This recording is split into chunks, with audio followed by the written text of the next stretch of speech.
My name is Teagan Sloane. I'm 32 years old, and I work as an accountant outside Philadelphia. On Mother's Day, my mother did not call me a disappointment in private. She bought ink for it. That morning, while most people were posting flowers and smiling family pictures, my neighbor Arthur Hollis walked up my front path holding our local paper like it contained something poisonous. He did not make small talk. He just handed it to me and waited. Across an entire page was my mother's public apology for raising a failure, and that failure was me. My pay stubs were laid out like proof. Old report cards were printed like I was on trial for the person I used to be. My credit score was there. So was the address of the little house I had fought hard to buy after rebuilding my life from scratch. By the time I reached the bottom of the page, I understood something that made me strangely calm. This was not a moment of anger. Anger is sloppy. This was organized, deliberate, and approved by the people who were supposed to love me most. What my mother did not know when she paid for that full newspaper page was that she had finally crossed the one line that could never be uncrossed. Cruelty inside a family can be explained away.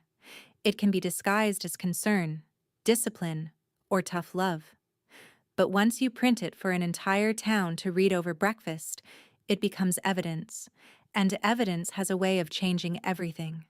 So before you decide whether I was too cold for what happened next, keep listening, because the page my mother bought to humiliate me was the same page that started the downfall of my whole family. For as long as I can remember, my family treated my life like a cautionary tale that had not happened yet, only one they were sure would.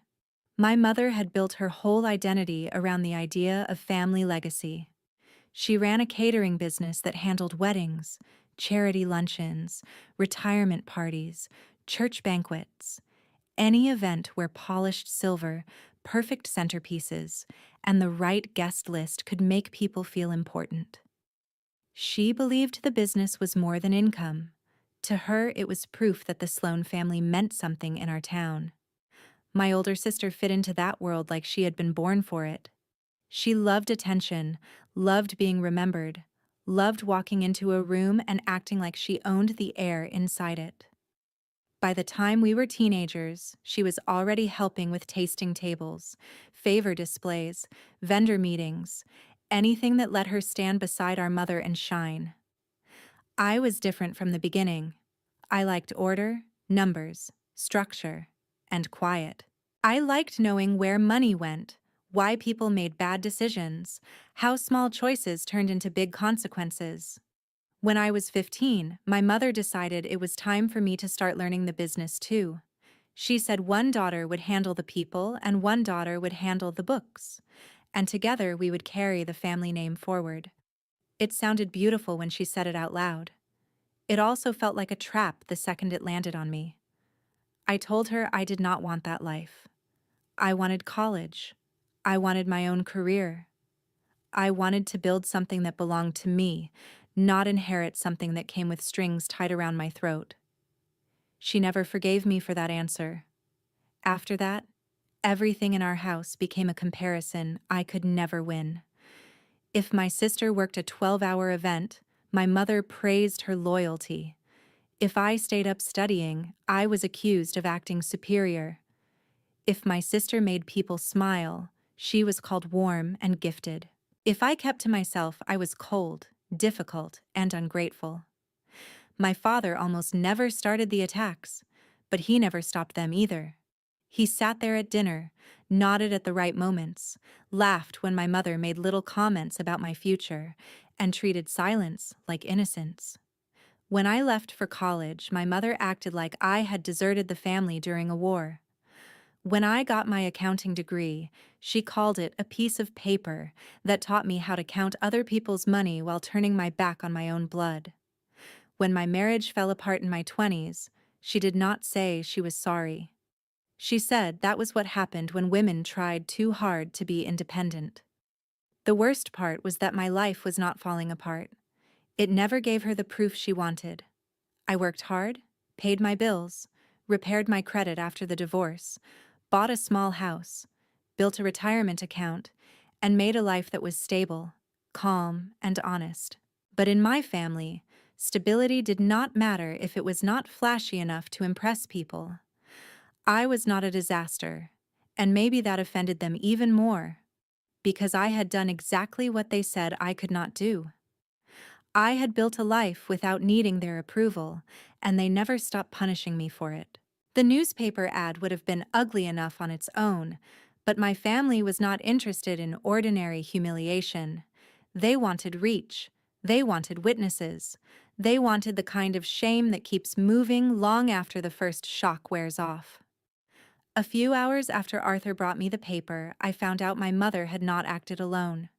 My father had gone out and bought 100 extra copies like he was stocking up for a celebration. He mailed them to relatives, old family friends, people from church, men from his golf club, and a few local business contacts who had known our family for years. He even included handwritten notes in some of the envelopes, as if he were sending out holiday cards instead of a public execution of his own daughter. By noon, the story was already moving through the town exactly the way they wanted. Phones were buzzing. Neighbors were pretending not to stare. People who had not spoken to me in years suddenly knew my salary, my divorce, my credit score, and where I lived. Then it got worse. I got a message from someone I used to know saying, "You should see what your sister did." I drove over to Vaughn and Vine, my sister Cassidy's shop, and there it was, hanging in a frame near the front register where every customer checking out would have to see it. My mother's full-page apology sat under glass like it was something worth preserving, and beneath it was a printed caption in neat script that said, "Don't end up like my sister." Cassidy had turned my humiliation into decor. She had made it part of the brand. I stood there for a second watching women browse candles and ribboned gift boxes while that page hung behind the counter like a warning sign. One of the employees noticed me and immediately looked away. That was the moment I understood this was not one cruel decision made in anger. This was a coordinated family effort. My mother wrote the wound, my father distributed it, and my sister displayed it like a trophy. By the time I got back to my car, I had 3 missed calls from numbers I did not recognize, and 1 email from work asking me to stop by my supervisor's office the next morning. My family had not just tried to embarrass me in public. They had pushed my private life into my job, my safety, and every corner of the town I had spent years trying to quietly survive in. And for the first time, I stopped asking myself how they could do this to me. I started asking a better question. How much did they have to lose once everyone saw who they really were? The next morning, I walked into the office expecting pity, judgment, or one of those careful corporate conversations where people pretend they are being kind, while quietly deciding you are now a liability. Instead, Pamela Sutton closed her office door, slid a large envelope across her desk, and said, "I thought you should see exactly what was sent here." Inside was one of the newspaper copies along with a handwritten note from my father. He had addressed it to a senior partner by name and framed the whole thing as an act of concern. He wrote that my employer deserved to know who they had trusted with financial records, that I had a history of poor judgment, that my personal life proved I was unstable, and that my family was bravely trying to tell the truth before I embarrassed the firm. It was so polished, so self-righteous, and so viciously calm that for a second I just stared at the page and felt something in me go very still. Pamela watched me read it, then told me my work spoke for itself, and that no one in the building was confusing cruelty with credibility. I thanked her, asked if I could photograph everything, and took pictures of the envelope, the note, the postmark, and every page they had sent. I did it carefully, the same way I documented financial discrepancies or irregular filings. By the time I finished, I was no longer reacting as a daughter. I was thinking like an accountant. Evidence mattered. Timing mattered. Patterns mattered. And my family had just handed me all 3. What they did not know was that I had spent years noticing things they assumed I would never connect. I knew my mother's catering company looked successful from the outside, but I also knew appearances in business could be expensive costumes. A lot of her larger events depended on one licensed commercial kitchen she did not own. Without that kitchen, she could not legally prep for the volume that kept her business alive. I also knew the property was in a redevelopment zone and that the landlord had been under pressure to sell.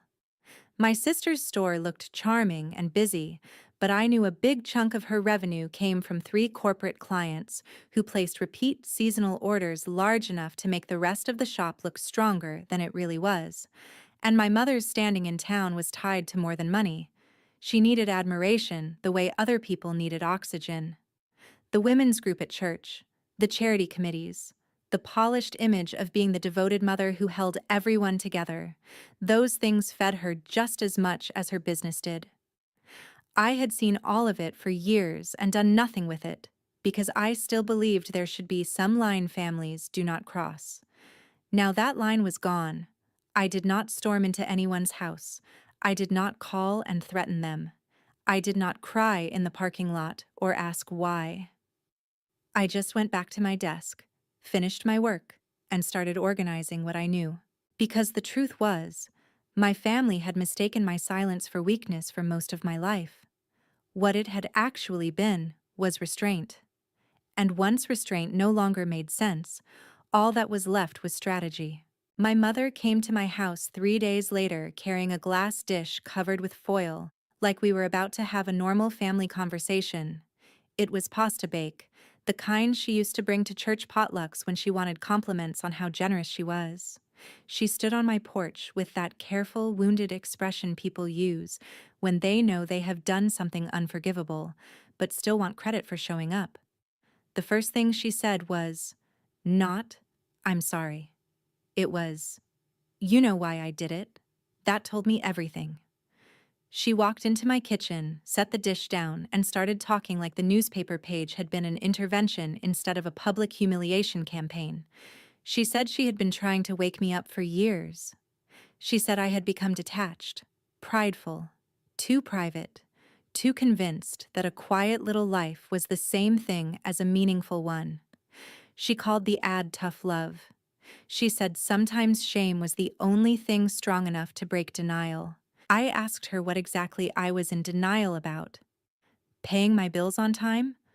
Owning my home? Having a stable job? Not asking anyone in my family for money? She hated that question because it forced her to say out loud what this had always really been about. I had chosen a life she did not control, and she had never forgiven me for it. When I mentioned the copies mailed to my office, she tried to shift blame immediately. She said your father got carried away. She said Cassidy was emotional. She said the whole thing grew bigger than she intended. But that was the lie people like my mother always tell when consequences start forming on the horizon. They want ownership of the cruelty while it feels powerful. Then suddenly it becomes everybody else's misunderstanding once the damage circles back. Later that same evening, my father showed up and somehow managed to make the whole thing even uglier. He did not bring food or apologies. He came angry, not ashamed, not shaken, angry. He said people at the club had started asking questions and that I needed to put a stop to the gossip before it hurt the family any more than it already had. I remember staring at him and thinking how amazing it was that a man could help mail 100 copies of an attack on his own daughter and still talk like he was the one being victimized. He wanted me to call a few people, smooth things over, tell them it had all been exaggerated, maybe even laugh it off so everyone could move on. Move on from what? From my address being printed in the paper? From my marriage being dragged back into public like a failed exhibit? From my own family trying to turn me into a moral lesson for strangers? That night, after he left, I got a call from my Aunt Lorraine Abbott. She had always been the one person in the family who saw things without dressing them up. She did not defend what my mother had done. She also did not act surprised by it. She told me there was something I deserved to understand, even if it would not excuse any of this. When my mother was 18, her older sister left home for college and never came back in any real way. She built a career, married into another world, and kept the family at arm's length after that. My grandmother took it hard, but my mother took it personally. In her mind, education had stolen her sister. Success had made her ashamed of where she came from, and independence had become another word for abandonment. Lorraine said that when I chose college over the family business, my mother did not see a daughter trying to build her own future. She saw history repeating itself. She saw rejection all over again. I listened quietly, and for a moment I did understand her better than I ever had. But understanding is not the same thing as absolution. Plenty of people are wounded and do not turn that wound into a weapon. Plenty of mothers are disappointed and do not print their daughters' private information in a newspaper. My mother had a pain she never healed, and instead of facing it, she spent 17 years punishing me for reminding her it existed. By the time I hung up with Aunt Lorraine, I felt something I had not felt since this started. Not softness, not forgiveness, just clarity. My mother's cruelty was not random. It had roots. It had history. It had a story she had probably told herself for years to justify every comparison, every insult, every little act of humiliation she dressed up as concern. But at the end of the day, it was still a choice. And once I saw that clearly, I stopped waiting for guilt to save any of them. By the following week, everything my family had set in motion was beginning to move back toward them. I did not rush it. I did not make threats. I did not post a single vague sentence online for sympathy. I simply stopped protecting people who had never protected me. A few years earlier, one of the firms I worked with had handled financial records tied to the property where my mother leased her commercial kitchen. I had never been directly involved in the real estate side, but I knew enough to understand what was coming. The building was part of a redevelopment plan, and tenants with short-term leases were already living on borrowed time. My mother's company depended on that licensed kitchen far more than most people realized. Without it, she could still pretend to be in business for a little while, but she could not legally prepare food at the scale her wedding and corporate events required. She would be reduced to small trays and borrowed space, which in her world was the same thing as decline. I said nothing. I did not owe advance warning to the woman who had printed my home address for 35,000 strangers to read over breakfast. At the same time, I began having a few very careful conversations. Not dramatic ones, not manipulative ones, just honest ones with the right people. One of them was with a former client contact who had known me long enough to trust my judgment. Another was with someone whose company had ordered branded gift packages from Cassidy's store every holiday season for years. I never asked anyone to punish my family. I simply told the truth when I was asked why I seemed distracted. I said my mother had taken out a full-page newspaper ad to publicly apologize for raising me. I said my father had mailed copies to my workplace. I said my sister had framed the article and hung it in her shop under a sign that read, "Don't end up like my sister." Then I let silence do its work. People do not need much help drawing conclusions when the facts are ugly enough on their own. Within days, one corporate client postponed a large order with Cassidy's shop. Another started reviewing alternate vendors. A third sent someone into Vaughn and Vine to check whether the framed article was really still hanging there. It was. Cassidy, being Cassidy, refused to take it down because doing that would have felt like admitting she had done something shameful. She thought stubbornness looked like strength. What it actually looked like was bad judgment.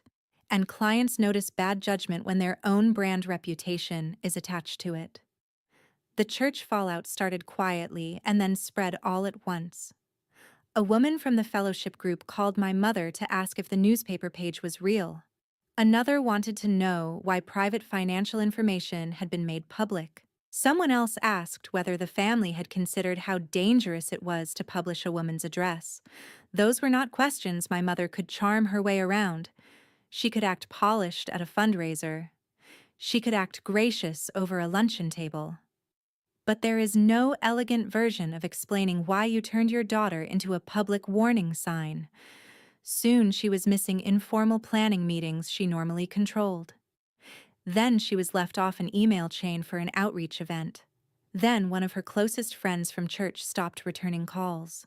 My father, meanwhile, started getting the kind of polite but pointed comments men throw at each other when they want to judge without sounding emotional.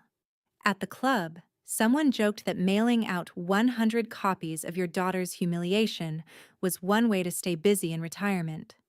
Another man asked if everything at home was all right in a tone that made it clear he already knew the answer was no. My father came home furious, but not at himself, at my mother. He accused her of pushing too hard. She shot back that none of this would be happening if he had not turned her ad into a distribution campaign. Cassidy blamed both of them for dragging her store into it. My mother blamed Cassidy for making it visible in the shop.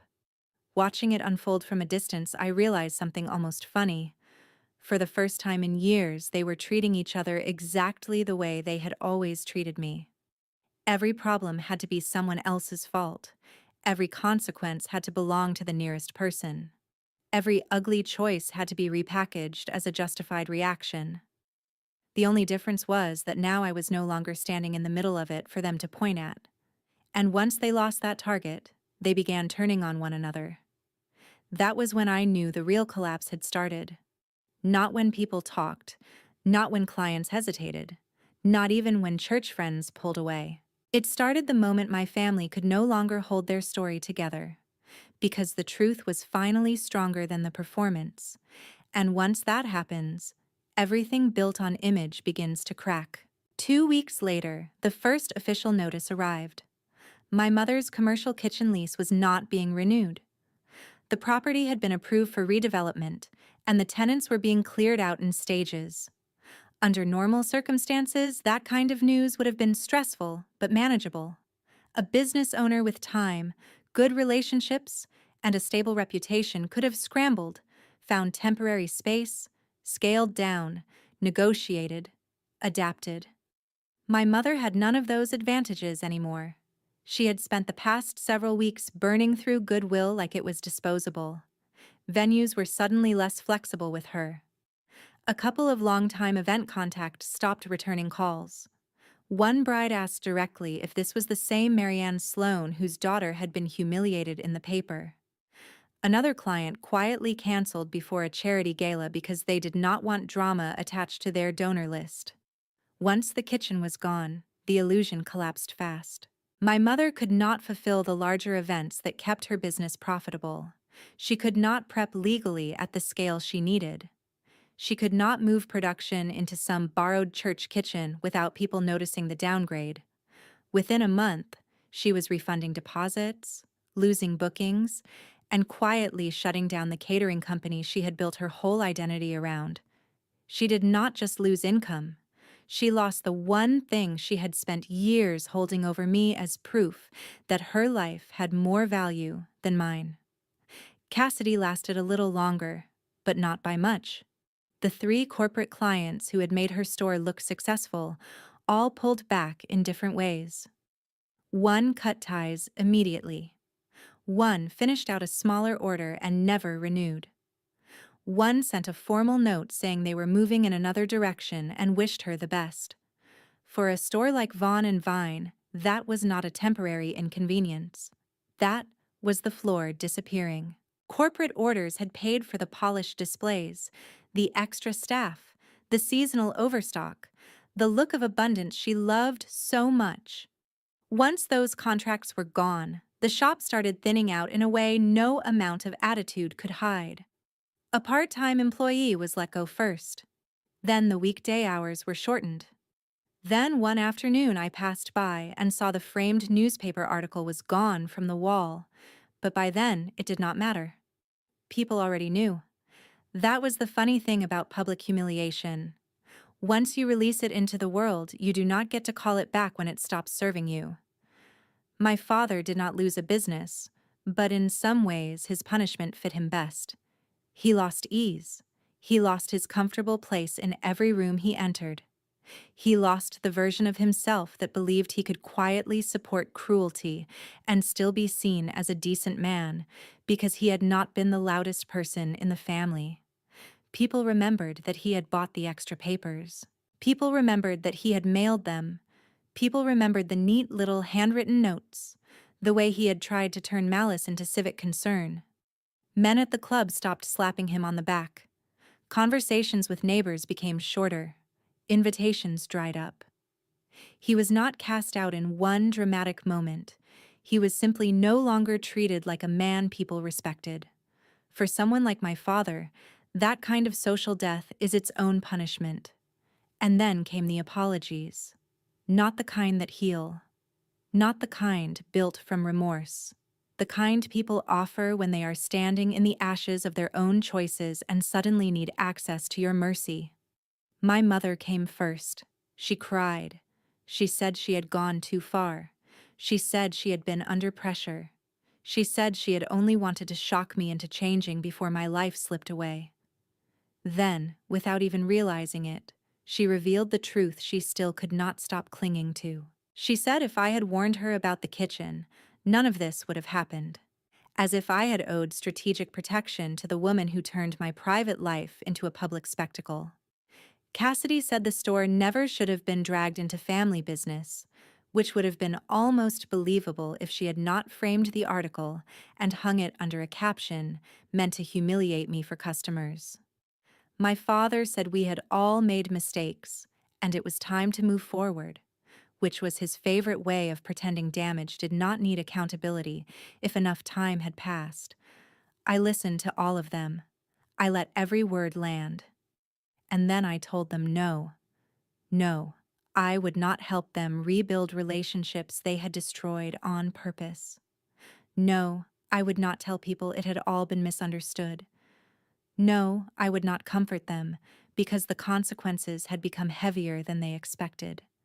And no, I did not owe forgiveness just because they finally understood pain when it belonged to them. I told my mother something she should have understood 17 years earlier. Love that depends on obedience is not love. Respect that disappears when a child chooses a different path is not respect. And public humiliation is not parenting, no matter how many times you dress it up as concern, honesty, or tough love. My family spent years treating my life like a warning. In the end, they became one. They lost the business, the clients, the image, the social standing, the version of themselves they thought could survive any amount of cruelty as long as it was aimed at me. What destroyed them was not revenge in the dramatic way people imagine it. I did not forge anything, steal anything, or lie about anything. I just stopped standing between them and the consequences of who they were. That is the part people never talk about when they excuse cruelty inside families.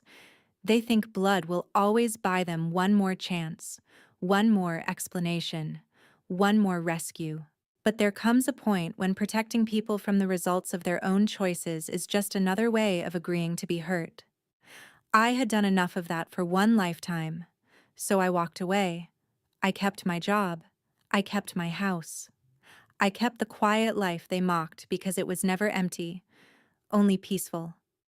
And for the first time since I was 15, I stopped feeling like the defective version of someone else's daughter. I became exactly who I had fought to be. If there is any lesson in what happened, it is this. Family should never make you earn basic dignity by becoming a version of yourself they can show off. A parent's unresolved wounds do not give them the right to turn a child into a target. And the moment someone uses love as permission to shame, control, or publicly break you, they are no longer protecting the family. They are destroying it from the inside. My mother bought a full newspaper page to apologize for raising a failure. Weeks later, she lost her company. My sister lost her business. My father lost his standing.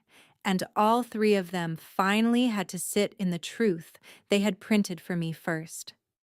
I was never the failure. I was just the only one in that family who understood that dignity matters more than performance, and some lines, once crossed, cost everything. At Revenge Argonne, our team is committed to creating meaningful, engaging fictional stories that entertain while also sharing thoughtful lessons and educational value with our viewers. Every story on this channel is fictional and carefully crafted to inspire reflection, spark discussion, and deliver useful life messages. The villains in this story were especially disturbing because they hid cruelty behind the language of love and family, which made their actions even more painful. Instead of guiding with compassion, they chose humiliation, control, and public shame. If you were in Teagan's position, how would you deal with people like that? And what do you think the most just response would be?